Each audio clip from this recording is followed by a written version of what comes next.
Bonjour à tous, je suis Olivier Raoux. Donc, je suis né en Provence, moi, dans un petit village provençal, dans le Vaucluse, dans une famille de viticulteurs.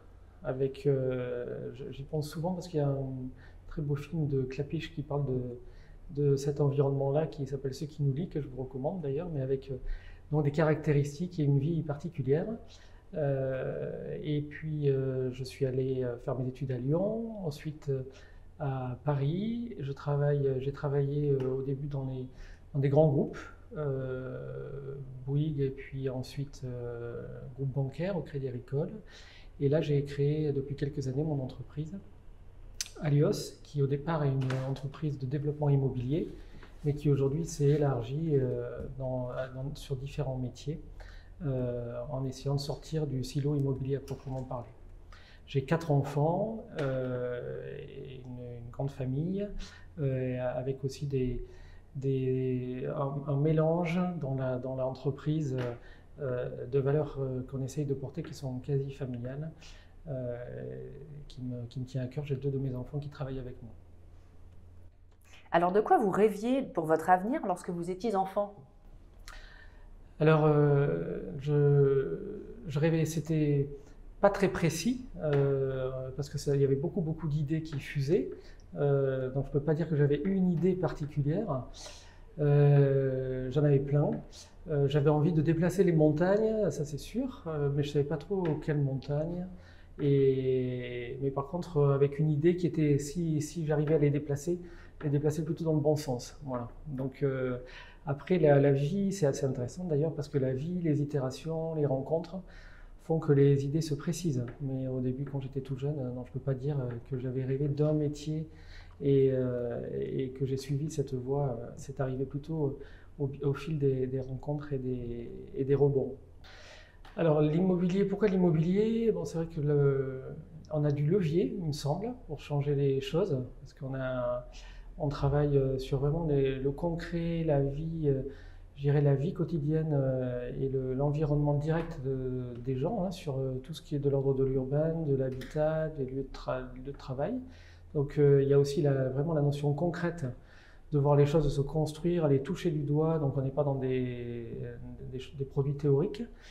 Donc ça va toujours intéresser. Ça, c'est vrai qu'assez vite. Et puis on croise toutes les compétences. On est au carrefour de plein de compétences. Des compétences créatives, en faisant intervenir les architectes, les artistes, des compétences financières et juridiques, et des compétences techniques.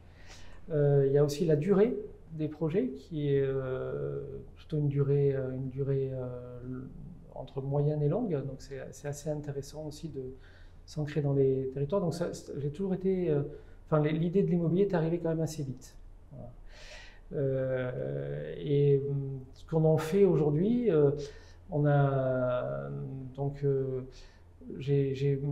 on a identifié, enfin dans les passages que j'ai eus dans les grands groupes, j'ai découvert plein de belles valeurs, bien sûr, mais j'ai aussi eu la sensation qu'il y avait des choses un peu systémiques, euh, qui était la financiarisation de l'ensemble du process immobilier, les effets de silo, où en fait il y a des métiers qui sont très silotés, l'aménagement, la promotion, l'investissement, l'exploitation, tout ça est organisé en silos. Il y a aussi des silos produits, les gens qui ne s'intéressent qu'au logement, les gens qui s'intéressent qu'au bureau, les gens qui s'intéressent qu'au commerce. Et donc, par les 3 phénomènes, là, la financiarisation, le silotage des métiers, le silotage des produits, en fait, c'est assez difficile de développer des programmes avec une vision de départ, où on essaye de lui donner un sens et de l'emmener jusqu'au bout. Voilà, donc assez rapidement, les passages dans les grands groupes m'ont donné l'idée de développer un modèle un peu différent, plus entrepreneurial, où on puisse être une équipe resserrée, mais en sortant du cadre, en faisant tous les métiers et en travaillant beaucoup les sujets de mixité. Alors, avec une raison assez simple aussi, c'est que ça correspond à ce que, enfin, on a identifié, ou on a cru identifier il y a quelques années, mais ça s'accélère, c'est ce que demandaient globalement les gens, les clients, les villes. C'est-à-dire des projets qui ne soient pas des produits immobiliers, mais qui aient une valeur ajoutée pour le quotidien des gens, leur ancrage dans le territoire, et où on arrive à remixer les usages bien sûr, mais les populations aussi. Voilà, donc on a créé notre société, puis j'ai créé ma société sur ce modèle-là, en essayant de trouver du capital et d'organiser du capital plutôt sur la longueur, c'est-à-dire qu'on puisse avoir le temps de bien faire les choses, en essayant de pouvoir organiser tous les métiers. Alors évidemment, la financiarisation est toujours là, c'est-à-dire qu'on a des TRI, on doit respecter des niveaux de rentabilité, bien sûr, mais en tout cas, c'est au service d'un projet auquel on essaye de donner du sens. Et ce n'est pas uniquement l'analyse des tableaux Excel qui fait prendre les décisions. Est-ce que ça a été difficile de mettre en œuvre ce modèle un peu nouveau dans un monde de l'immobilier assez classique? On a été. Alors oui, il y a des freins un peu partout, hein. On a des freins à l'investissement, on a des freins au niveau des intervenants obligatoires que sont les banques, les assurances, la commercialisation, tout ce qui est de l'ordre des financements. Donc on a été d'abord, on a créé autour de nous un cercle de confiance, de gens qui nous ont accompagnés. Et puis, évidemment, ce n'est pas un parcours linéaire, hein, il y a des moments plus difficiles que d'autres. La crise qu'on est en train de vivre en immobilier, là, il y a un vrai sujet. Et puis finalement, la crise, elle a des avantages et des inconvénients. Moi, j'essaye toujours de voir le verre à moitié plein. Mais elle décante d'une certaine manière les grands phénomènes de société et puis les grandes idées, là, entre l'offre, la demande. Et finalement, les clients, les entreprises, les preneurs sont eux qui détiennent une certaine forme de vérité, hein, puisque c'est eux qui vont s'engager sur la location des immeubles, sur l'achat des immeubles. Ils arrivent à conclure à peu près les mêmes choses que ce que j'évoque, c'est-à-dire la résilience de demain et puis la capacité à les convaincre, y compris et surtout les jeunes générations. Elle se fera beaucoup sur la mixité des usages, des lieux de vie plutôt que des lieux de travail, et essayer de décloisonner autour des sujets de vivre ensemble qui amènent une valeur ajoutée certaine, qui donne envie aux gens de revenir dans les lieux de travail et pas uniquement s'asseoir à une table et un bureau avec un ordinateur organisé en batterie. Voilà. Alors, de quoi vous êtes le plus fier aujourd'hui en tant que dirigeant et comment y êtes-vous parvenu? Alors, le plus fier, je pense, c'est sans doute en réussissant à organiser une société dont le cœur de métier est l'immobilier et reste l'immobilier, mais en ayant élargi notre travail et nos équipes à des gens qui n'ont pas du tout d'expérience immobilière, pour essayer de travailler sur les programmes, sur les acteurs du territoire, avec un vrai supplément d'âme. Voilà, en tout cas, les années d'expérience qu'on avait montraient que l'architecture c'était bien, l'immobilier c'était formidable et c'était indispensable, mais ça ne suffisait pas et qu'il fallait élargir le spectre et travailler sur des projets au sens beaucoup plus large. Donc on a finalement une société qui est très mixte aussi, nous, y compris avec des profils très mixtes de gens qui sont venus plutôt de l'univers créatif, du cinéma, du théâtre.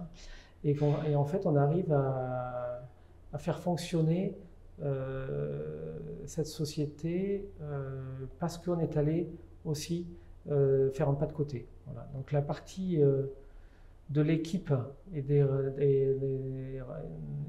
ce qu'elle embarque en termes de valeur élargie et ajoutée sur les projets, mais c'est une vraie fierté pour moi, une vraie fierté. Alors, pouvez-vous nous partager un souvenir où vous avez agi avec l'intelligence du cœur, ce que l'on définit chez HLU comme intuition, courage et empathie? Alors, dans les différentes expériences qu'on a pu avoir, assez vite, on s'aperçoit que sur les sujets immobiliers, à nouveau pour rebondir par rapport au sens donné aux choses, il faut essayer d'aller chercher des acteurs qui n'ont pas forcément un rendement économique, une valeur ajoutée économique directe, mais un rayonnement plutôt indirect. Donc ça nécessite du courage parce qu'il faut aller convaincre tout le monde de sacraliser une partie de nos projets, de ces surfaces, pour les mettre à disposition à des gens qui vont payer soit pas de loyer, soit des loyers modiques, mais qui vont embarquer quelque chose de très intéressant et à nouveau une valeur ajoutée, y compris sociétale, qui aujourd'hui est le cœur probablement de ce qu'on arrive à démontrer et à embarquer auprès des clients. Voilà, donc c'est facile à dire, c'est un peu plus compliqué à faire, parce qu'à nouveau dans tout le parcours immobilier, on va avoir des points de rendez-vous obligatoires, voilà, l'investissement, le financement, et il faut arriver à être, pas oublier l'économie générale qui va donner la durabilité des projets, parce que c'est indispensable, mais arriver à gérer les bons arbitrages. Voilà, avec des décisions qui ne sont pas forcément naturelles au départ. Donc il faut essayer de tenir cette conviction-là. Alors selon vous, de quoi les dirigeants d'entreprise ont besoin aujourd'hui? De sortir, sans doute essayer de sortir du cadre, à nouveau, pour pas qu'on ait un raisonnement qui crée des entreprises qui sont des canards sans tête et qui cherchent la rentabilité puis qui se cognent à tous les murs, quoi. Et ce qui est, je pense, c'est d'autant plus vrai que la génération qui arrive, et qui n'est pas la mienne, hein, elle est encore plus sensible à ce que je raconte, puisqu'elle voit aussi qu'il y a des dysfonctionnements assez larges dans les grands ponts de la société, et qu'on est obligé d'intégrer une valeur sociétale dans ce qu'on est en train de faire,